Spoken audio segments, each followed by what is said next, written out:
Welcome, in front of me is a Xiaomi Mi 10, and today I'll show you how to capture a screenshot on this device. So begin by finding the content that you wish to capture, which as an example I'm just going to use the home screen right here. And once you have it open, there is two ways you can capture it. So number one would be to either hold power key and volume down, like so. It will give you this animation, and there is the captured image, as you can see.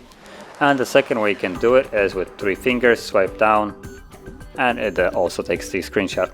You can also tap on it, if I did it quick enough. So once you capture it, you can tap on it, and from here you can send it, edit it, add some text and additional stuff, resize it as well if you wish to, make it smaller, delete it or save it once you made some adjustments, so like so. And then all the images that I have captured can now be found in your photo gallery, and under the albums it should create a screenshot album. There it is. So you can tap on it, and there are the screenshots. There's the cropped one, and there are the 2 other ones that I captured.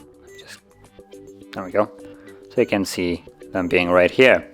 So that is basically how you would capture a screenshot on this device. And if you found this very helpful, don't forget to hit like, subscribe, and thanks for watching.